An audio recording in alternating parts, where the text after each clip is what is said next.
युद्ध शुरू होने के बाद से लेकर अब तक 3,75,000 से अधिक भारतीय सुरक्षित भारत लौट चुके हैं।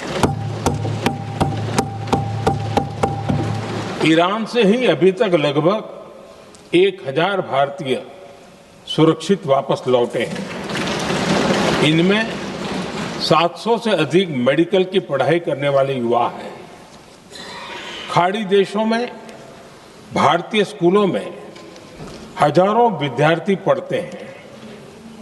सीबीएसई ने ऐसे सभी भारतीय स्कूलों में होने वाली कक्षा 10वीं और 12वीं की निर्धारित परीक्षाओं को रद्द कर दिया है।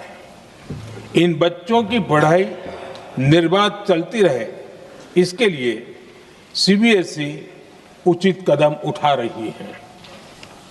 यानी सरकार संवेदनशील भी है, सतर्क भी है और हर सहायता के लिए तत्पर भी है। माननीय अध्यक्ष जी, भारत में बड़ी मात्रा में कच्चा तेल, गैस और फर्टिलाइजर जैसी अनेक जरूरी चीजें हॉर्मुज स्ट्रेट के रास्ते से आती हैं। युद्ध के बाद से ही हॉर्मुज स्ट्रेट में जहाजों का आना जाना बहुत चुनौतीपूर्ण हो गया है। बावजूद इसके हमारी सरकार का ये प्रयास रहा है कि पेट्रोल, डीजल और गैस की सप्लाई बहुत ज्यादा प्रभावित न हो। देश के सामान्य परिवारों को परेशानी भी कम से कम हो, इस पर हमारा फोकस रहा है। हम सभी जानते हैं, देश अपनी जरूरत की 60% एलपीजी आयात करता है।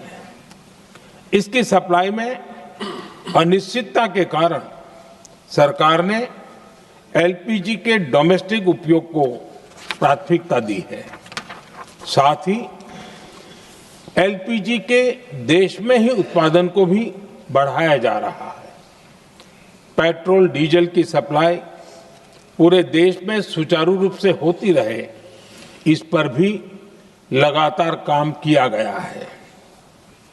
अध्यक्ष जी, आज की इन परिस्थितियों में एनर्जी सिक्योरिटी को लेकर बीते एक दशक में उठाए गए कदम और भी प्रासंगिक हो गए हैं। भारत ने बीते 11 वर्षों में अपनी एनर्जी इंपोर्ट का डाइवर्सिफिकेशन किया है। पहले क्रूड ऑयल, एलएनजी, एलपीजी ऐसी एनर्जी जरूरतों के लिए 27 देशों से इंपोर्ट किया जाता था। वहीं आज भारत 41 देशों से एनर्जी इंपोर्ट करता है।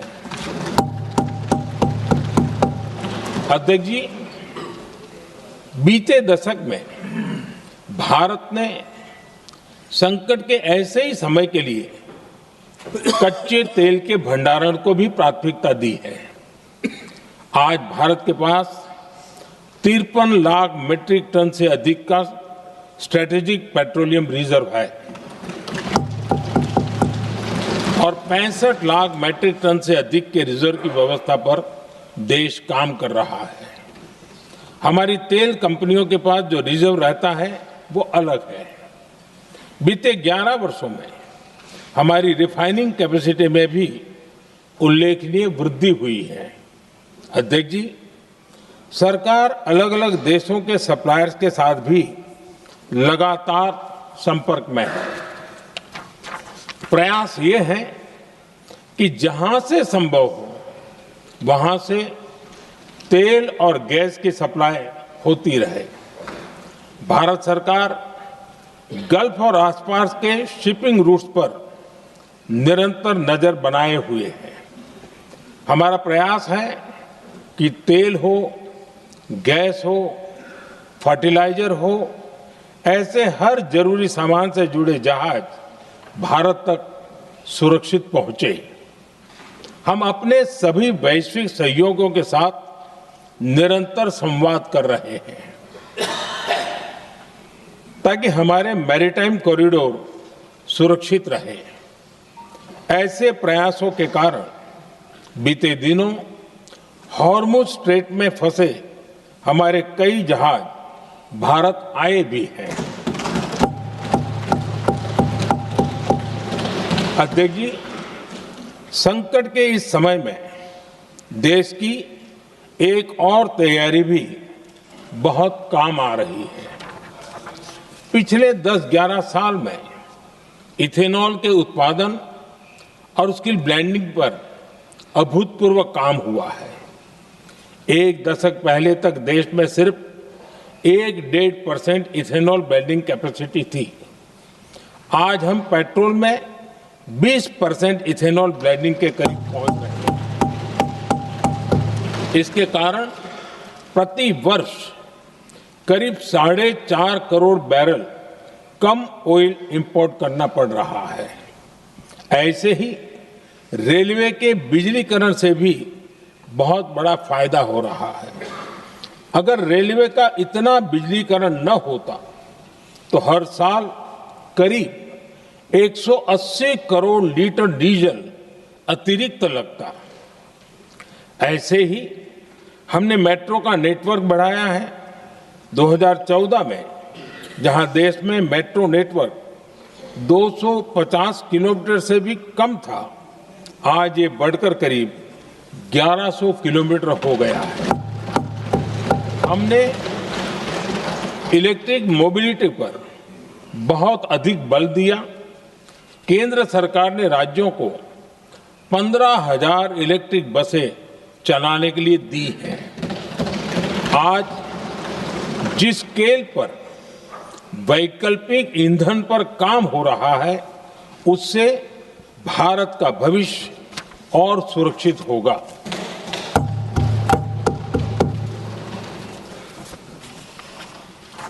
आदरणीय अध्यक्ष जी, हम जानते हैं कि एनर्जी आज इकोनॉमी की रीढ़ है और ग्लोबल एनर्जी नीड्स को पूरा करने वाला एक बड़ा सोर्स वेस्ट एशिया है। स्वाभाविक है कि दुनिया भर की अर्थव्यवस्था वर्तमान संकट से प्रभावित हो रही है और भारत पर इसका कम से कम दुष्प्रभाव हो, इसके लिए निरंतर प्रयास किए जा रहे हैं।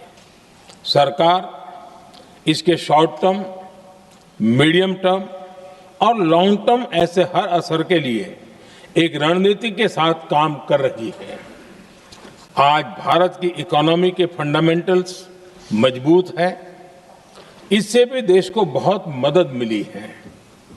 हम हर सेक्टर के स्टेक होल्डर्स के साथ चर्चा कर रहे हैं। जहां भी जरूरत है उस सेक्टर को आवश्यक सपोर्ट दिया जा रहा है। भारत सरकार ने एक इंटर मिनिस्ट्रियल ग्रुप भी बनाया है। ये ग्रुप हर रोज मिलता है और हमारे इंपोर्ट एक्सपोर्ट में आने वाली हर दिक्कत का आकलन करता है और ये ग्रुप आवश्यक समाधान पर भी निरंतर काम करता है।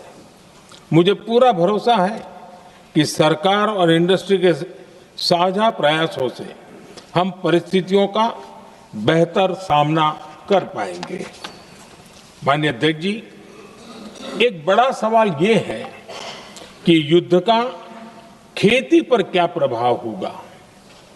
देश के किसानों ने हमारे अन्न के भंडार भर रखे हैं, इसलिए भारत के पास पर्याप्त खाद्यान्न है।